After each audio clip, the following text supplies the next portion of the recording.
ارشاد فرمایا جو اللہ سے ڈرے اللہ اس کے لیے راستے کھول دیتا ہے، اور اللہ اس کو وہاں سے دیتا ہے جہاں سے اسے گمان بھی نہیں ہوتا۔ وَمَن يَتَوَكَّلْ عَلَى اللَّهِ فَهُوَ حَسْبُهُ، اور جو اللہ پر بھروسہ کرے اللہ اس کے لیے کافی ہو جاتا ہے، اس کی ضروریات کا وہ خود کفیل ہوتا ہے، اور اس کے کام اس کے ذمہ کرم پہ ہوتے ہیں، کو ہو کے دیکھے اس کا۔ تو جو اللہ سے ڈرے اللہ اس کے لیے راستے بناتا ہے۔ حضرت عوف بن مالک رضی اللہ تعالی عنہ الاشجعی حضور کی خدمت میں حاضر ہوئے اور عرض گزار ہوئے کہ میرا بیٹا سالم مشرکین کی قید میں ہے اور میں فاقوں کی حالت میں ہوں، تو فرمایا آل محمد کے پاس ایک سیر جو ہیں، بس اس کے علاوہ ہمارے پاس بھی کھانے کے لیے دنیاوی اسباب نہیں ہیں۔ کہا صبر کرو اور اللہ سے ڈرو، اور لا حول ولا قوت الا باللہ کثرت کے ساتھ پڑھو۔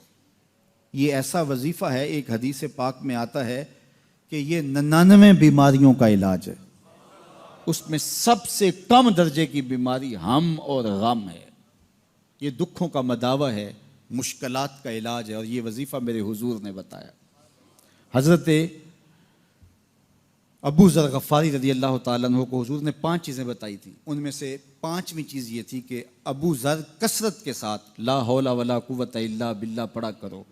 فرمایا عرش الہی کے نیچے ایک خاص خزانہ ہے، یہ وظیفہ وہاں سے آیا ہے۔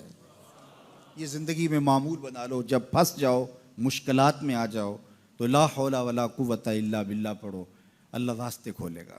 تو حضور نے 3 چیزیں فرمائی، اللہ سے ڈرو، صبر کرو، اور کثرت کے ساتھ لا حول ولا قوت الا باللہ پڑھو۔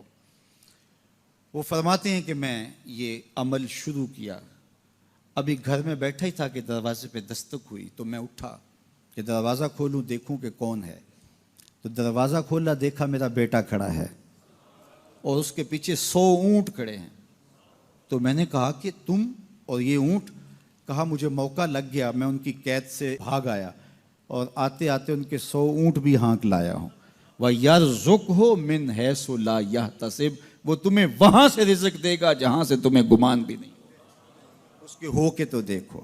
اللہ اکبر، اللہ کے ہو جاؤ تو پھر وہ تمہاری ضرورتوں کا کفیل ہو جائے گا۔ فرمایا حضرت عبداللہ ابن مسعود رضی اللہ تعالیٰ عنہ نے کہ کسی شخص کو فقر و فاقہ آ جائے تو وہ لوگوں کو بتائے کہ میں آج کل بڑے مشکل حالات میں ہوں، ہر وقت لوگوں کو بتاتا رہے تو اس کی مشکل بڑھے گی، اس کی مشکلیں آسان نہیں ہوں گی اس طرح۔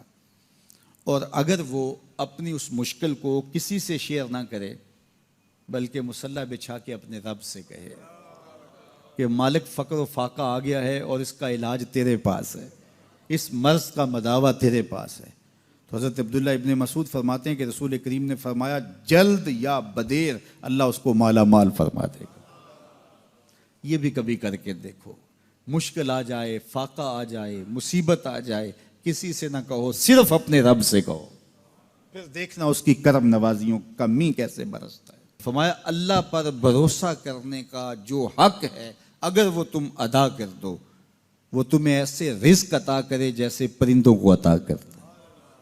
ہم تو دکان پہ جانا ہوتا ہے، فیکٹری میں جانا ہوتا ہے، ہم اپنے کاروبار پہ جانا ہوتا ہے، نوکری پہ جانا ہوتا ہے، مزدوری پہ جانا ہوتا ہے، ہمیں پتہ ہے کہاں آج صبح جانا ہے، لیکن پرندوں کو کوئی پتہ نہیں ہوتا کہاں جانا ہے، راس المال بھی نہیں ہوتا، لیکن صبح نکلتے ہیں، شام کو کبھی بھی خالی پیٹ نہیں آئے۔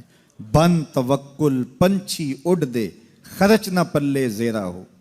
گھر سے خالی پیٹ نکلتے ہیں، جب واپس آتے ہیں تو پیٹ بھرے ہوئے ہوتے ہیں، اور پھر جو ان کی ضرورت ہوتی ہے اللہ وہ ساری ضرورتیں پوری کرتا ہے، جو ضرورت ان کی ہوتی ہے۔ یہ شیر کتنا گوشت کھاتا ہے اللہ روز اسے دیتا ہے، یہ ہنس روزانہ سچے موتی کھاتے ہیں، اور آپ مارکیٹ میں لینے جائیں لاکھوں روپے لگا کے تولے ماشے کے حساب سے آپ خریدتے ہیں، پھر بھی آپ کو یقین نہیں ہوتا کہ یہ سچے ہیں یا 2 نمبر ہیں۔